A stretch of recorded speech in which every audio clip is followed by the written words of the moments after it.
with you on that one. So, you're from the neighborhood? You're from the area? No, I'm from Gonzales, which is part of the Baton Rouge metropolitan area. But it's in a different parish called Ascension. And it's like growing up over there, Baton Rouge is a part of your life, like your whole life, because it's the biggest thing that's close to you. Yeah. And yeah, I'm not from Baton Rouge, but I live here now for the past like year and a half, I would say. Oh, from Ascension? You moved here? No, I moved to New Orleans first and lived there for a year, and then I moved back to Gonzales, but it was pretty much like I was still living in New Orleans because I was there like every day almost. And then me and my mom, we moved to Baton Rouge, so now we're here. Okay, so you're here with your mom. Awesome. Now, what brought you here? Why Baton Rouge? We were living with my dad for my whole entire life, and like, I don't know, he had some wickedness that my mom was blind to, let's say, and like my sister, she had told me to wait to tell my mom about that wickedness, but it was a day where I felt like she was so blind that it just drove me to the edge, and I told her, you know, about his wickedness, and she was like, okay, well, I'm not going to tell him anything now, but we're going to look for a place in Baton Rouge, because we lived in Gonzales. Like, she's from Dominican Republic, both of my parents, and they got married, and they moved to, you know, I think Donaldsonville, which is like a really small area across the river.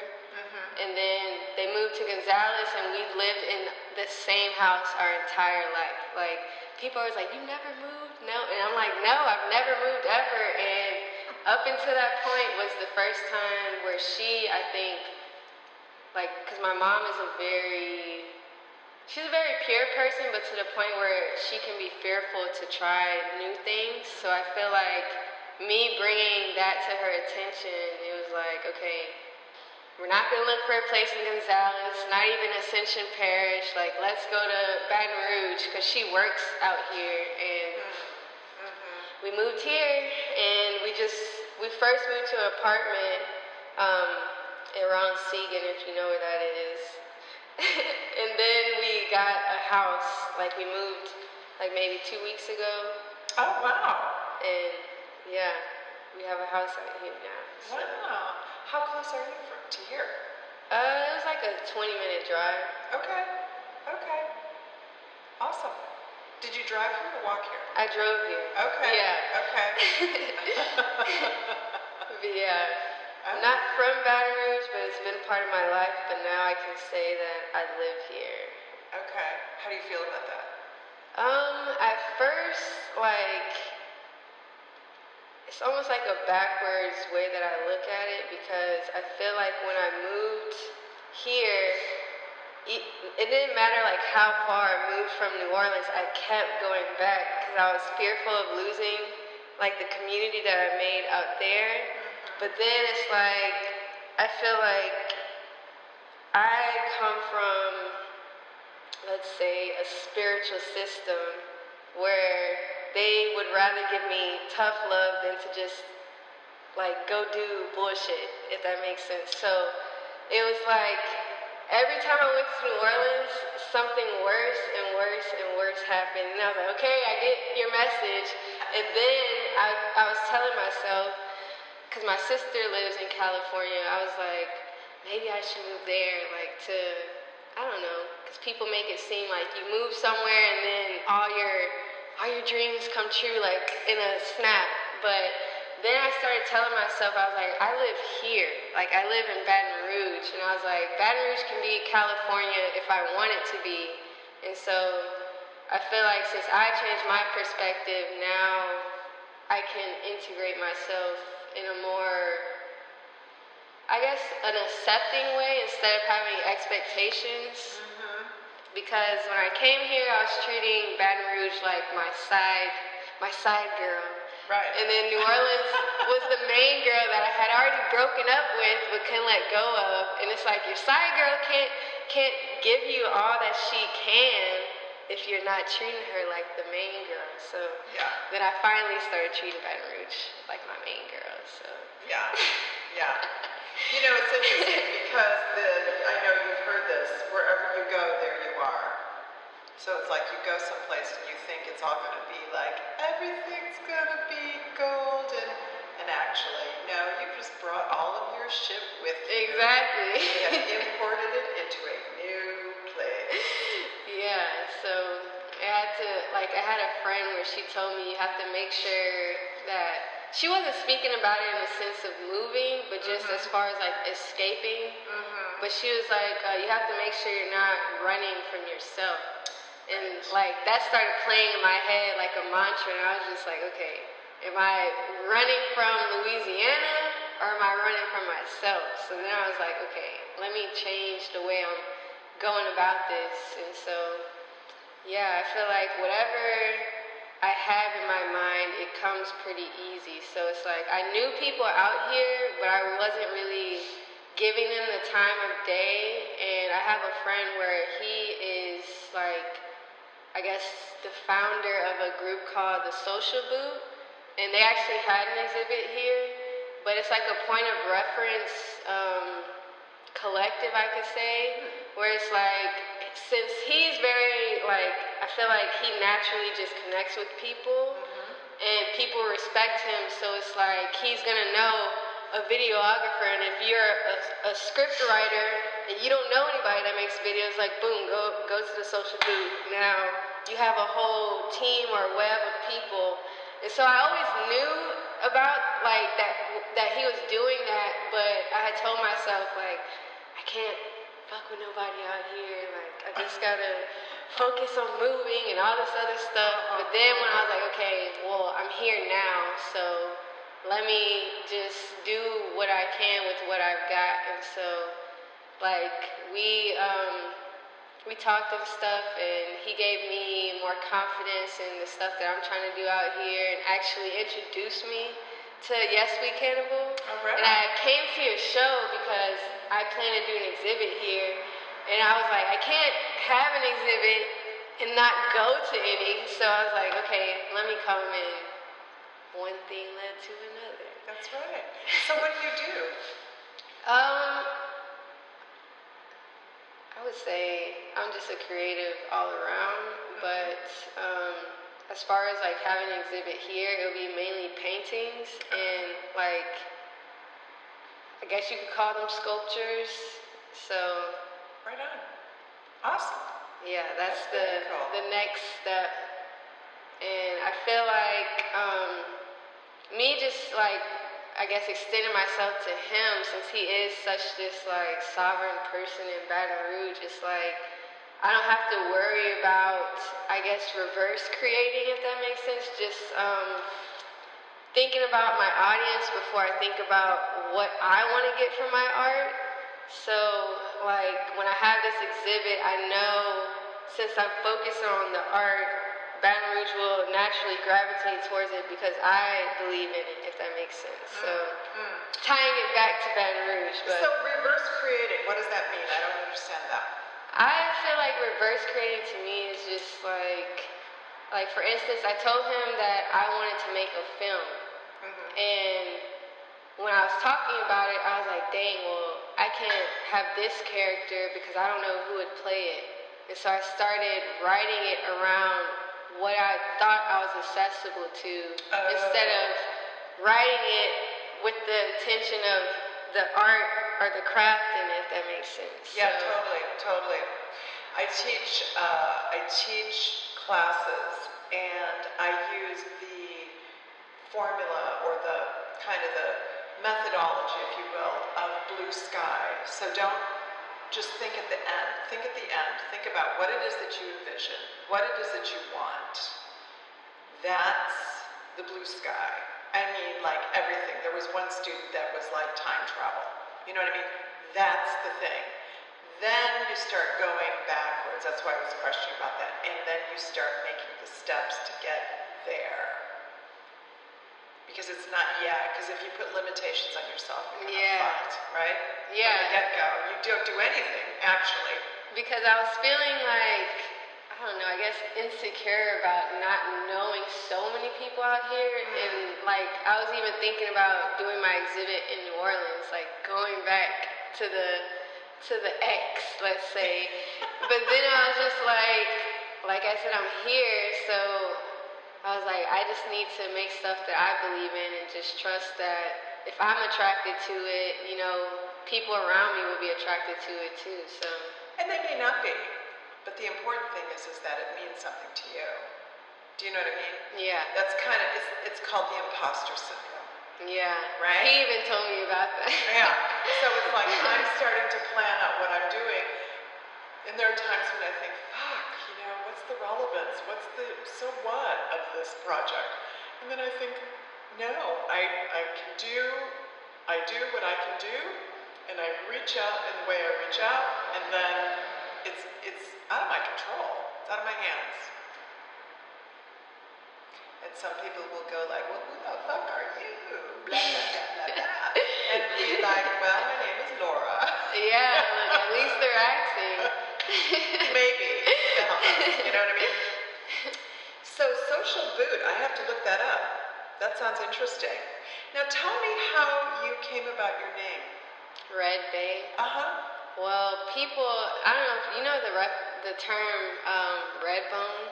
Yeah. Okay, it's completely not that.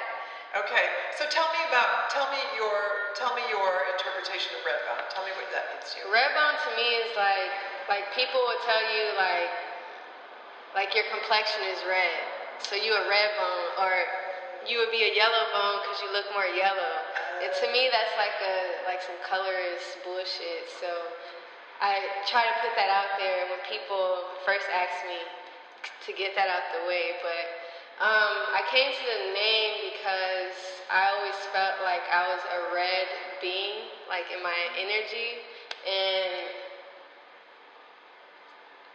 trying to see what I can say, checking with myself. I want to say this stuff before I sound crazy, but I have seen like some of my past lives and like my higher self, and I definitely know that I have this red skin and this orange like boom around me.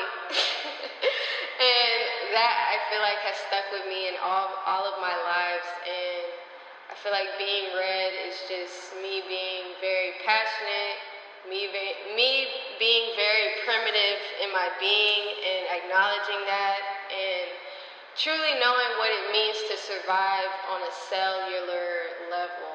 And I chose bae because when I was like, I'm a very like, what's the word, visual person just as much as I am linguistic.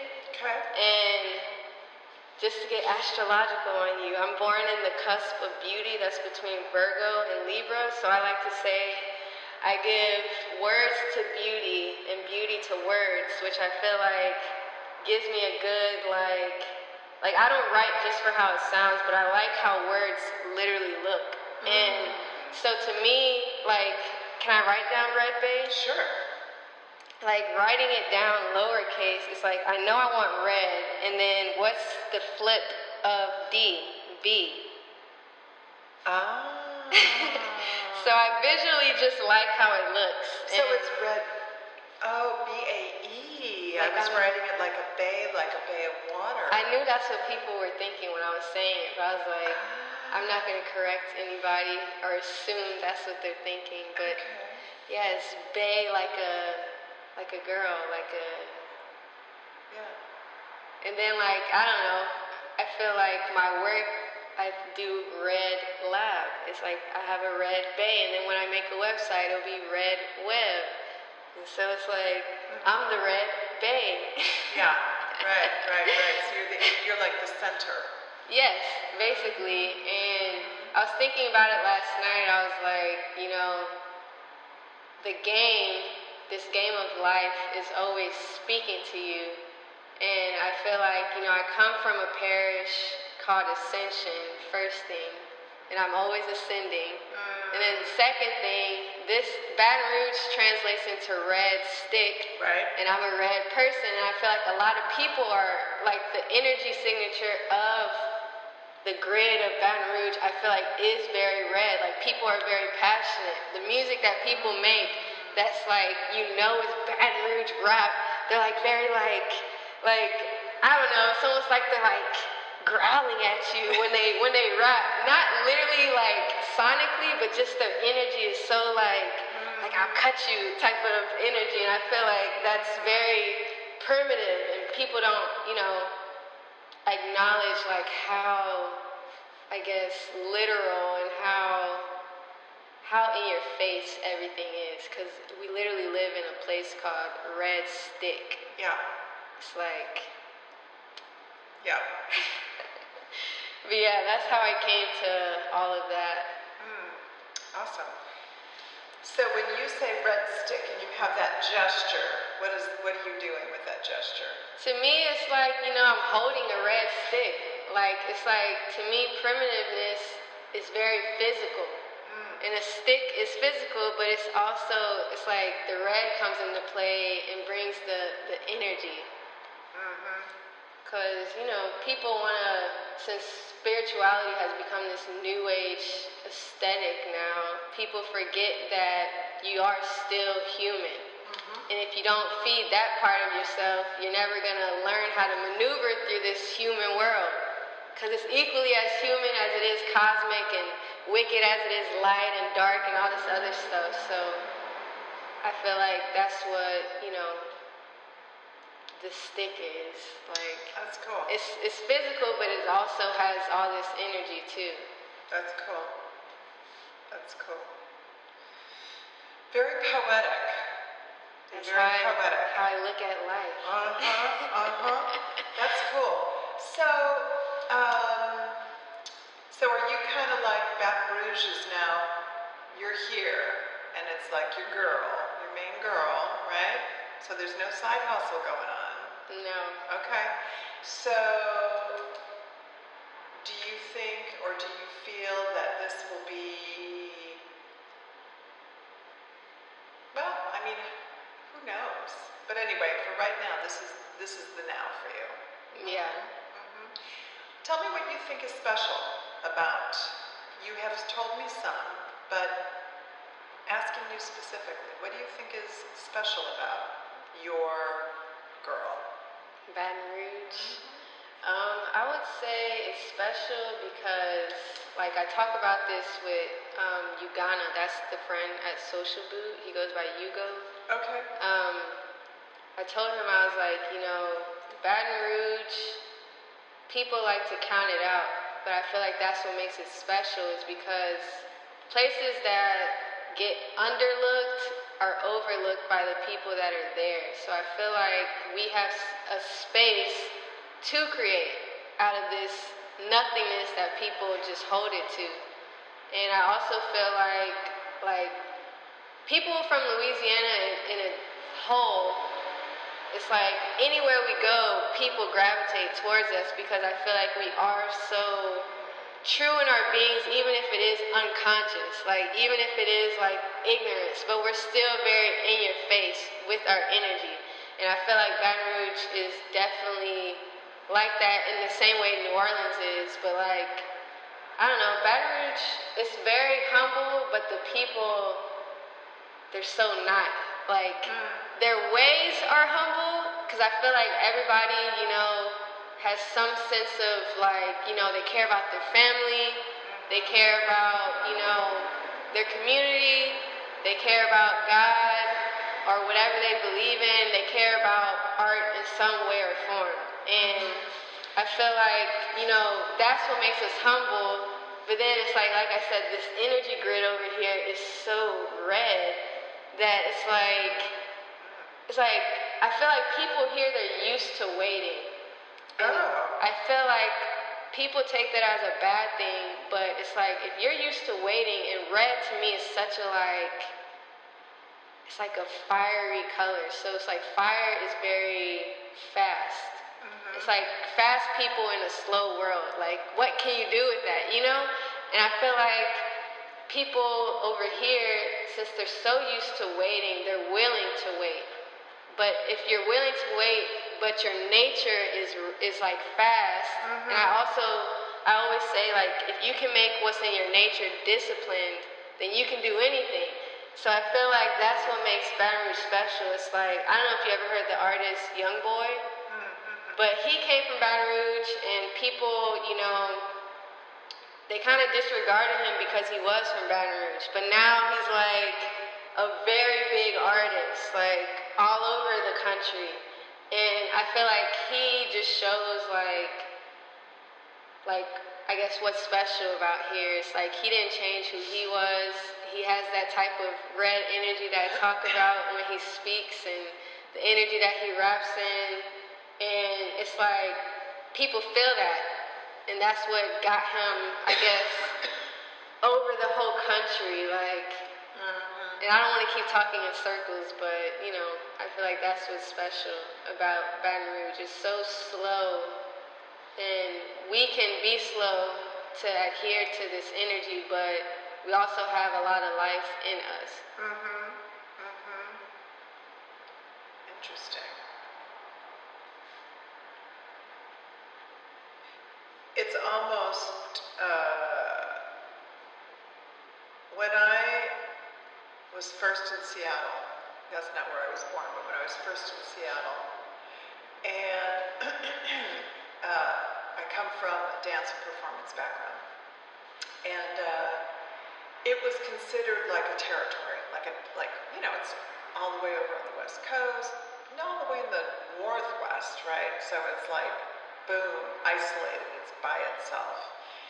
And, you know, it wasn't influenced by other cities because it was too far away.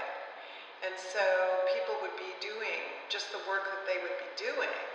And then, if they went to other cities, took their work, and I'm thinking dance and music also, but in my world, dance and choreography, it would be so unusual.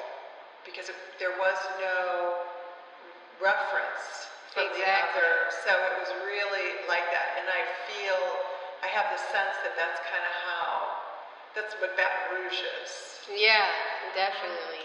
Because these people, like, they don't know who they are because they feel like we're at the bottom. Because people call, you know, Louisiana the boot. We're the boot of the country.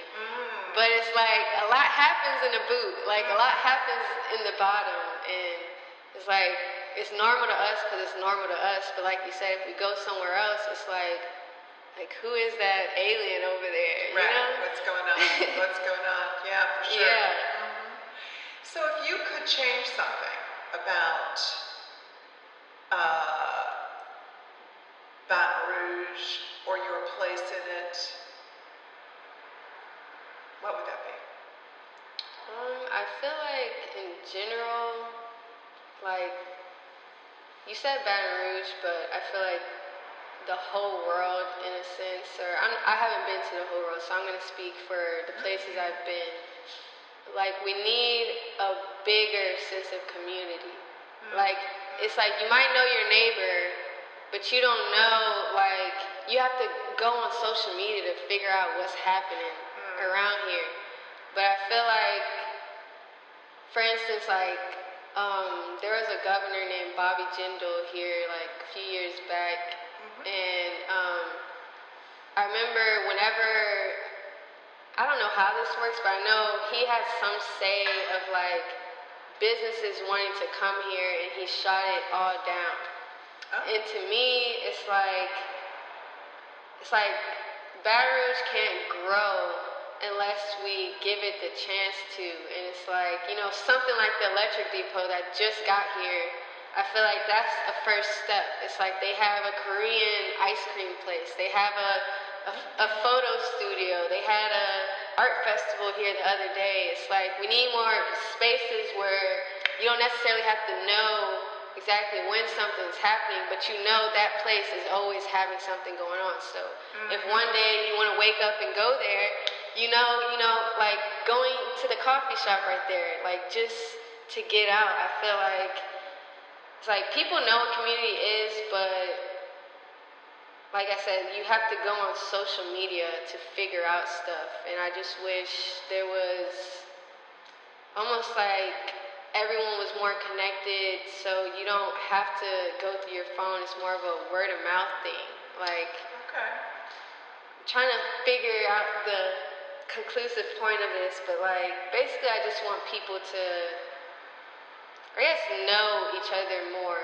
Cause I was walking through Perkins Road with one of my friends, and Perkins Road is like a shopping area, but it's more like people regard it more as like, I guess, upscale, or like it's more white, like people will be there, white people will be there. And we were walking, and there's like a group of white people walking, you know, towards us, and it was like once our points met, everyone stopped talking.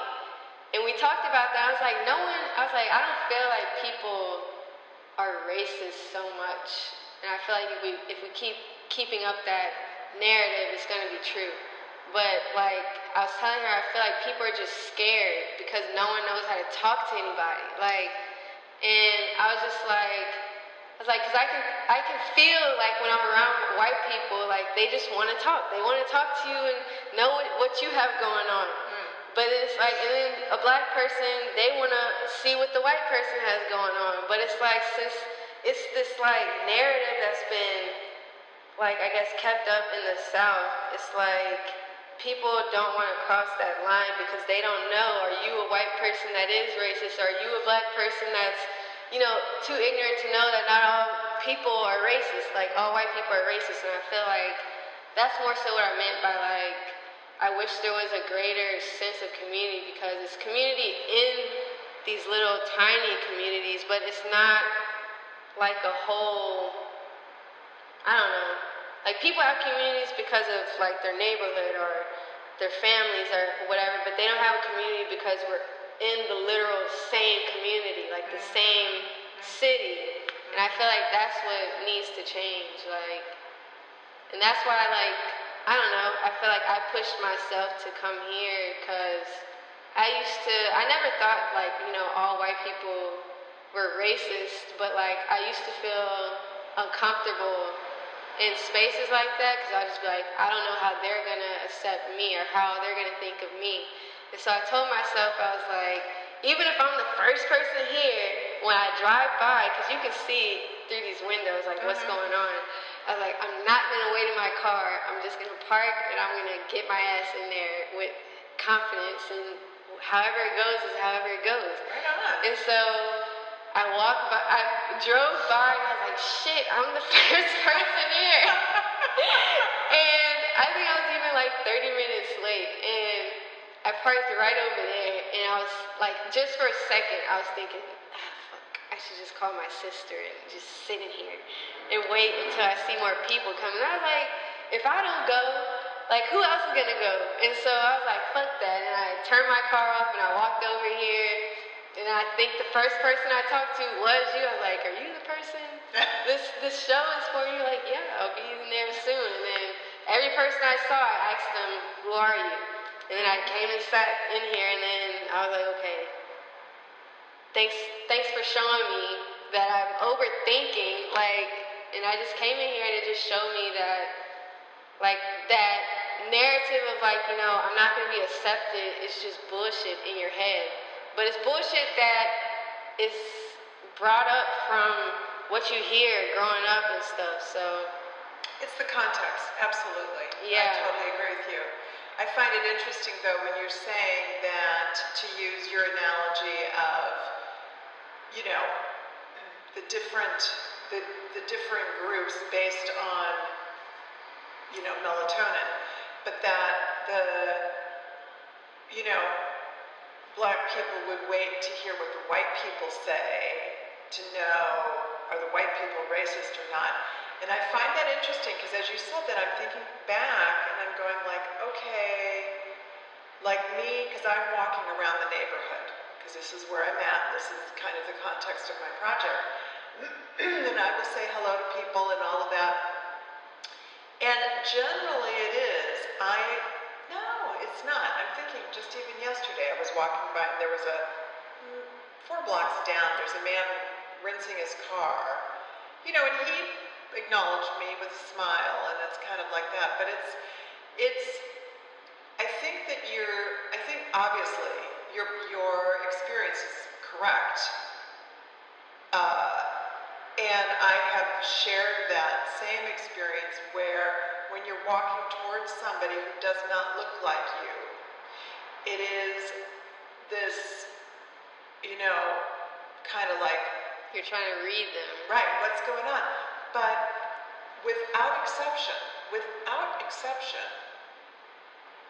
when it is a hey, how you doing? Or hello, it is like the walls just literally evaporate. Exactly. All it takes is like, you know, talking and speaking. Yeah, it's amazing. It's amazing. Yeah. Everybody walls themselves up. And isn't that too bad? And it's something that we have learned to do. And I think that that is something that continues to be reinforced in the world that we live in. And I think that capitalism has a lot to do with that. Why do you say capitalism? Because it is yeah, that's kind of what I think. Anyway. Cool. So tell me, what would you like to see remain the same? I would say, like I said, the energy grid that's here. Like the energy signature of the people here. And I feel like that southern humbleness to stay here. Like I don't want people to come here and just try to, I don't know how to describe it, but try to just completely change what this was all, I guess, built on, like energy-wise, and that's what I want to stay the same. Just, I mean, Louisiana as a whole, it's like you're not going to go anywhere and it's going to feel like this at all. And I feel like I don't want that to change. Like I want it, like you know you're in Baton Rouge or you know you're in New Orleans. Like I don't want that to change. So like the identity, the what makes it what it is. Basically, yeah. Whatever that is, right? Yeah. You're saying the energy grid, but it's kind of like it's so many things. Like I feel like everywhere on the earth is part of this energy grid, and each place on the earth has an energy signature. That's why Mexican people, they came up with the music that they did because that's what made their soul resonate with the energy grid that they were already part of. That's why New Orleans people are so different from Baton Rouge people, even though we're an hour away, because we're on 2 different grids, you know? And I feel like we're talking about the X again, but New Orleans, I feel like, you know, you go there, and it's like, those people, you know they're from New Orleans. Like, you know who are the locals, you know who are not the locals, even if they've been living there forever. It's just like, they carry that energy signature. I don't know how to describe it in words because it's not so definitive, but like, that's what I don't want to change. I don't want people to just bury the energy signature here and try to put some bullshit over it. It might still be good, but it's not what, you know, what this is rooted in. So that's what I don't want to change. Like the redness of Baton Rouge, you know, just what makes it what it is. Cool. Super. It's really interesting. I love the energy signature idea. That's very cool. Then I would ask you, what do you need? What do I need? You have to be more specific. It's a hard one, isn't it? In Baton Rouge, what do you need? But it still needs to be more specific because I am in Baton Rouge. So wherever I am is what exists. So I need to know, what do you mean by that? Well, like, what do I need to do what? not to do anything. Not to do. It can be, doesn't have to be, the result of an action or a solution to something. But I know it's really vague and it's very abstract. And I sometimes ask it and apply it to, what do you think your community needs? Let's do it that way. I feel like Louisiana as a whole, or the world as a whole, needs to, it's like, it's way more on an individual level that will then add to a whole. But we all need, I don't think we all need God, but we all need to know what we are charged with. Because I feel like a lot of people out here, their beings have a lot of potential, just as this city has a lot of potential, but people are so unconscious out here. And I feel like it's because no one wants to have those, like, I guess, mirrors of reflection with themselves. And I feel like that's what the community needs, like, more than ever. Just any community. It's like people need to know who they are so they can be who they need to be. And that's what, I guess, it's like this world needs more discipline. Because I feel like if we all want to be free, but you can't have freedom without discipline. And, like, if you can't discipline yourself, something else is going to discipline you. And that's where, you come into play with how you talked about capitalism. That's a form of discipline. That's a form of a cage over people that is blinding them because they don't even know that they're in it. But I feel like if people just sat with themselves and built, what is the world that they want to be a part of, then we can all grow. It's like we're all planting seeds, but we need to water our seed before we water someone else's or try to water the community as a whole. Like, because it's like people forget a community is just a word that covers up a whole bunch of words, or a base that covers a whole bunch of people that's in that base. But if there was no people, there would be no community. So it's like you have to go to the root of it. And I feel like people just need to, look in the mirror. Like, I feel like everywhere I go, people ask me, how did I learn how to be myself? But it's like, you can't ask me how I learned how to be me. You need to learn how to be you. And I feel like if people did that more, then this community would flourish, because it's like, if you believe in what you are and who you are, then you don't have to worry about, like, anything else. You don't have to believe in the community because you believe in yourself. And if you believe in you, then you can be focused on you. It's like the sun shines every day, not because somebody tells it to shine, but if it didn't shine, if it wasn't disciplined in its role of itself, this whole world would perish. And that's why I feel like individual discipline needs a far more emphasis than a communal discipline, because like I said, if the sun didn't want to get up one day, it doesn't just affect her. But if she was worried about the moon doing what it needs to do, then she can't do what she needs to do. But if the moon worries about itself, the sun worries about itself, and everything else worries about itself, we don't have to police everyone else, because we're focused on how can we grow. And then naturally, it all just coexists and makes things run far better. The value of everything increases when you increase on an individual level. And I feel like that's what Baton Rouge needs, because a lot of people here, it's like they have potential, they have power in them, but if you can never see it, it goes to waste. And that's what, you could say the same about the community as a whole.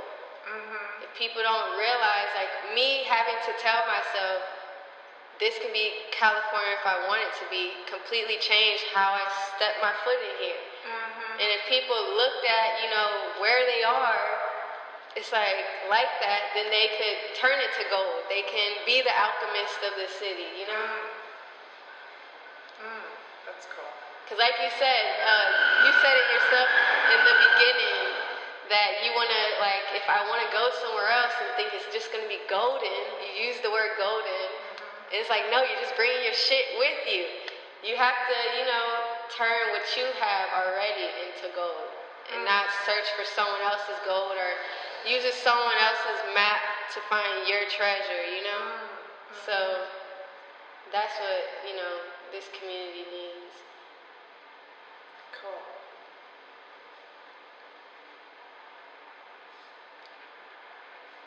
Awesome.